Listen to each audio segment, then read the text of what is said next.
Retired Navy SEAL David Goggins is described as the toughest man on the planet. Holding the pull-up record, 4,000 pull-ups in 17 hours. He's also an ultramarathon runner with more than 60 races. Everybody thinks I'm Superman. I had to tell them the truth. I was not always this strong guy you see. David Goggins is the only member of the U.S. Armed Forces to ever complete SEAL training. He beat the living hell out of me. U.S. Army Ranger School. I had stuff in my notebook, we're going to kill you. And Air Force Tactical Air Controller training. That's when the real war started for me. Athlete, speaker, soldier, and New York Times best-selling author, often referred to as the hardest motherfucker on planet Earth. Why is the truth so important?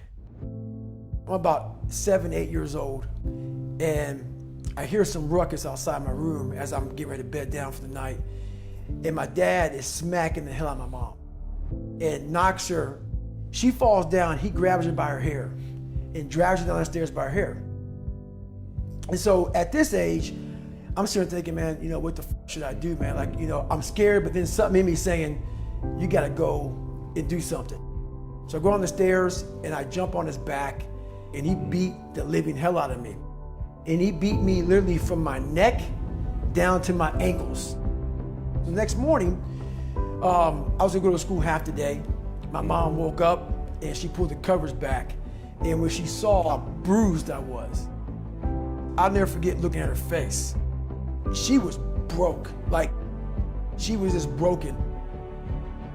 My mom got courage to finally leave him when I was about 8 years old.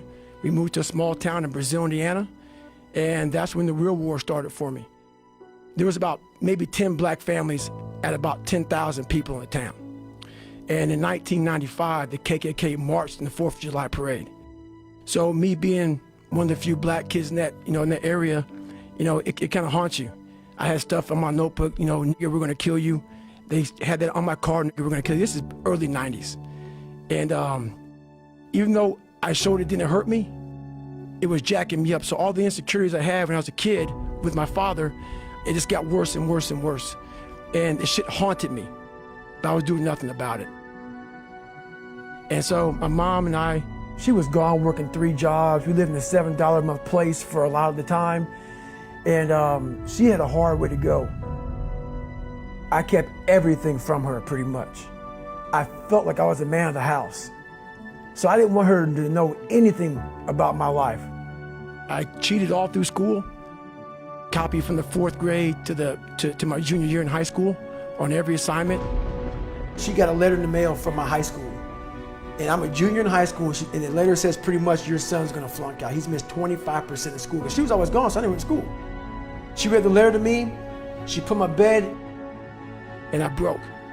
I couldn't imagine going back through that again.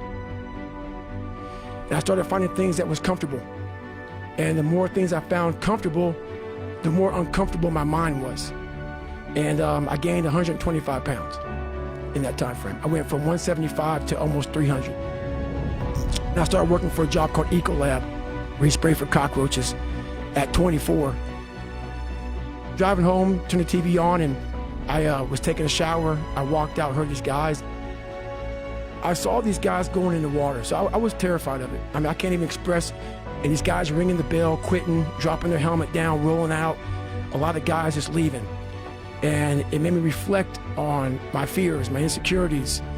And I saw real men, what I thought were real men who were staying, who were overcoming adversity, who were overcoming all these different things that I had blamed so many fucking people in my life, my dad, my learning disability, my skin color, me being everything. And so I sat there for a while and I was like, no one's gonna fucking come to help me.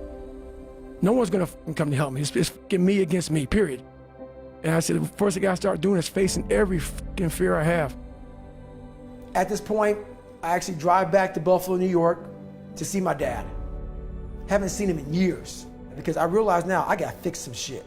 I'm blaming everything, but I need to go back to the root of the problem, which is my dad. I gotta face the demon. I gotta go back and see what made him so fucked up to make me so fucked up. Why am I fucked up?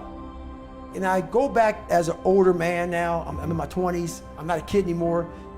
And I realized he was the same man that he was. I looked at him in a way, we never said sorry to one another, and he went off about my mom and my grandparents and all kind of shit. But I looked at him in a way that I realize now why you f***ed this up. Somewhere in your fucking life, something f***ed you up, and you didn't deal with it. And so you put that shit on me, my mom, and everybody around you. I'm gonna deal with my shit. You gave me this. I'm gonna fix it though. I go home, several months go by. What it was, I was obsessed with Rocky. When I was a kid, I'd come home every day and I would fast forward with the little VHS tapes to round 14. When Apollo Creed beat the fucking shit out of Rocky, beat the shit out of him, he kept fighting. He was a dumb fighter. That was me. Couldn't read, couldn't write. Apollo beat the shit out of him. He was in that corner and everybody was saying, stay the f down. And him getting up, Apollo Creed raised his arms up in the fucking air, turned around, thought he won the fight. He turns around and sees this guy getting up, and it was the face of Apollo Creed that changed my life. The face of Apollo Creed. It was like, just by that motherfucker getting up, not winning, just by him getting the f up, Rocky had taken his soul. His head goes down, he looks at him like, what the f are you? But it said, this motherfucker is gonna keep coming after whatever the f is in front of him. I wanted to be that. I wanted to feel something besides defeat. I wanted to just go the distance. I wanted that, worse than anything in the world.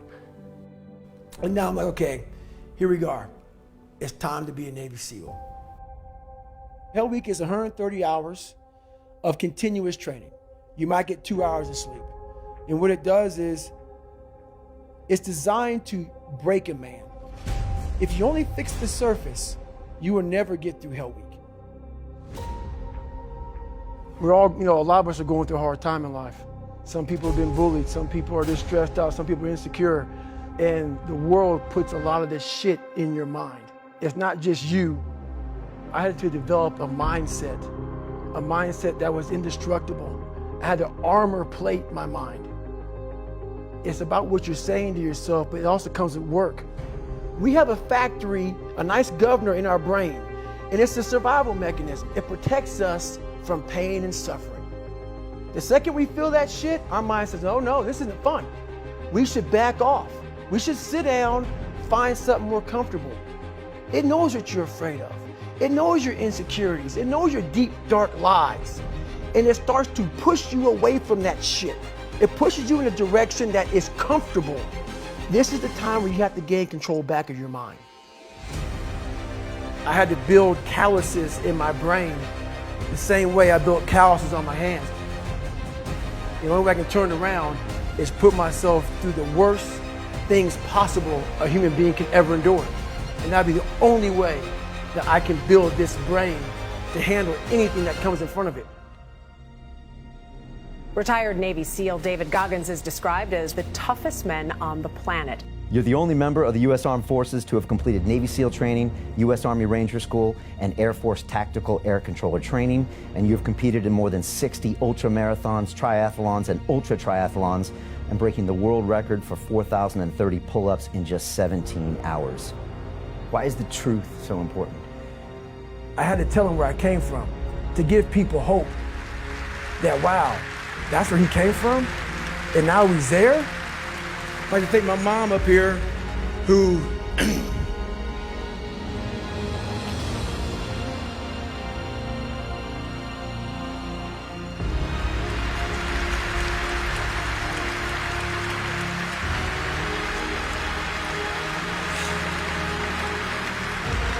never picked me up, who never picked me up when I fell. She taught me how to get up when I was knocked down. Go into the pain of your life and say, why did this suck for me so bad? Why am I afraid of all this stuff? Why have I shut down the whole world? What makes you afraid of it? Study it. Because at times of hell, even the hardest men, we forget how hard we really are. Suffering is the true test of life. You face it every day. You face it every single day of your life. The only way you're ever going to get to the other side of this journey is you have got to suffer to grow. But a lot of us die never truly starting our journey.